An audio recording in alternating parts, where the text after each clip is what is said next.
Good morning বন্ধুরা, তোমরা সবাই কেমন আছো? নিশ্চয়ই ভালো আছো আর সুস্থ আছো। Welcome to my channel Mantoux daily ব্লগে। আমিও খুব ভালো আছি।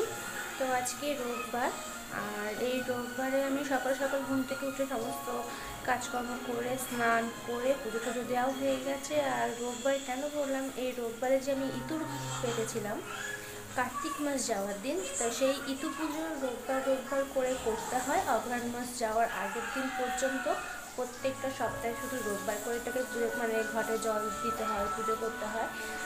আর এমনি নইলে প্রত্যেক দিন ঠাকুরকে খেতে দিতে হয়, আর ঘটে জল ঠল কিছু দিতে হয় না। তবে যাই হোক, আমার পুজো পুজো সমস্ত কিছু কমপ্লিট করা হয়ে গেছে। এখন বাজে ঠিক 11:15। আমি একটু আগে পুজো করে উঠে একটু চা খেলাম। চা না খেলে তো বুঝতেই পারছি শরীরটা খুব খারাপ করবে, এনার্জিও পাবো না। তাই চা করে খেলাম। খেয়ে ছেলেকে ওদিকে টিফিন খাওয়ানো হয়ে গেছে। ওর হোম টাস্ক যে প্রাইভেট পরীক্ষা যায় স্যারের লেখা, সেগুলো করানো মোটামুটি কমপ্লিট হয়ে গেছে।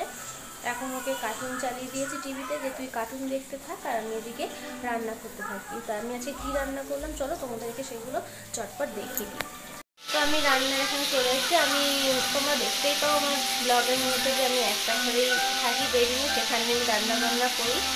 তো আমার পিছনে দেখো আমার ছেলেকে কার্টুন বসে তোকে কার্টুন চালিয়ে দিয়েছি বললাম না, ও কার্টুন দেখছে। আর এদিকে আমি যে রান্না করতে বসে গেছি। আজকে আমি রান্না করবো খিচুড়ি, কারণ সোমনাথ কাটে গেছে। আর একা একা হাতে সমস্ত পুজো কাজকর্ম ছেড়ে তারপরে ছেলেকে খাওয়ানো, স্নান করানো, রান্নাবান্না সব কিছু করা তো একটু চাপ হয়ে যাচ্ছে আমাকে। যার জন্য আজকে আমি খিচুড়ি রান্না করছি। আর খিচুড়ির সাথে আছে আজকে ফুলকপি আলু ভাজা, বেগুন ভাজা আর খিচুড়ি। এই যে আমার ফুলকপি আলু ভাজা করা হয়ে গেছে, বাটিতে তুলে রেখেছি। আর চাল ধুয়ে রেখে দিয়েছি, মানে ভিজিয়ে। আর অন্যদিকে যে বেগুন কেটে বেগুনটা ভাজা হয়ে যাচ্ছে। বেগুনটা ভাজা হয়ে গেলে তারপর আমি খিচুড়ি বসাবো। আর খিচুড়ি বসানোর জন্য এই যে ফুলকপি আলু আর কুমড়ো অল্প সামান্য পরিমাণেই কেটেছি, এগুলো খিচুড়ি রান্না করবো বলে। ঘরটার মধ্যে পুরো অগোছালো হয়ে রয়েছে। রান্নাবান্না না করার আগে পর্যন্ত, কমপ্লিট না হওয়ার আগে পর্যন্ত আমি তো কিছুই বসাতে পারবো না। তা রান্নাবান্না সমস্ত কিছু কমপ্লিট হয়ে যাওয়ার পরে তারপরে ঘর গোছাবো, গুছিয়ে ঘরটা আবার মুছবো। মুছে তারপরে ছেলেকে স্নান করাবো, ওকে খাওয়াবো, ঘুম পাড়াবো, সমস্ত কাজ করে থাকে। তো তার মাঝে আমি যে ঠাকুর পুজোটা করেছি সেই ঠাকুর পুজোটা তোমাদেরকে দেখিয়ে দিই। তা তোমরা দেখতে পাবে যে ইঁদুর ঘর করেছিলাম, যে ছোলা মটরগুলো দিয়েছিলাম পঞ্চশস্যগুলো, তার থেকে ছোট্ট ছোট্ট সব অঙ্কুর বেরিয়েছে, দেখতে খুব সুন্দর লাগছে। আশা করি সামনের সপ্তাহের মধ্যে কিছুটা গাছ হয়তো উঠবে। তখন তোমরা আমার সেই যখন পরের যে ব্লগটা করবো তখন সেই ব্লগের মধ্যে তোমরা আমার সেই গাছগুলো দেখতে পাবে। তো চলো তোমাদেরকে আমরা কীটগুলোটা দেখিয়ে দিই। তো তোমাদেরকে বললাম না যে আমার ইঁদুর ঘাটে যে অঙ্কুর বেরিয়েছে, তা তোমরা দেখো ভালো করে, সরাটার দিকে ভালো করে লক্ষ্য করো। দেখো ছোট্ট ছোট্ট সাদা সাদা অঙ্কুরগুলো বেরিয়েছে। আর এমনি সব গাছগুলো সেরকমভাবে ভালো নেই, শুশনি গাছটা আর হেলেঞ্চা গাছটা ভালো রয়েছে।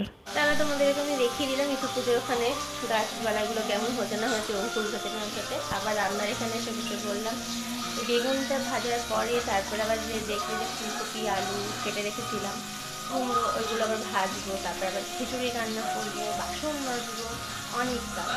তারপরে তো তাহলে তোমাদের সাথে পরে আবার দেখা হচ্ছে। তো ফাইনালি রান্না বান্না সব কমপ্লিট, ঘর তোর গুছিয়ে নিয়েছি, মুছে ঠুচে বাসন টাসন মেজে ঠেজে সব কিছু করা হয়ে গেছে। এরপরে আমি আমার ছেলেকে খাওয়াতে বসবো।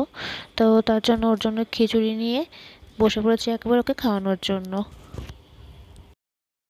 খিচুড়িটা তো নিয়ে নিয়েছি, নিয়ে ওকে খাটে আগে বসিয়ে দিয়েছি, দিয়ে আমি বসে পড়েছি। খুব ক্লান্ত লাগছে আজকে শরীরটা, চোখ মুখগুলো দেখে বোঝা যাচ্ছে। তা যাই হোক, ওকে খাওয়াতে বসে গেলাম, ওকে খাইয়ে ঘুম পাড়িয়ে তারপর আমি নিজে খাবো। তাহলে যদি আজকে আমার ভিডিওটা ভালো লেগে থাকে তাহলে অবশ্যই তোমরা কী করবে, লাইক করবে, কমেন্ট করবে আর শেয়ার করবে, আর এইভাবে আমার পাশে থাকবে। তো আজকের জন্য এটুকুনি, টাটা।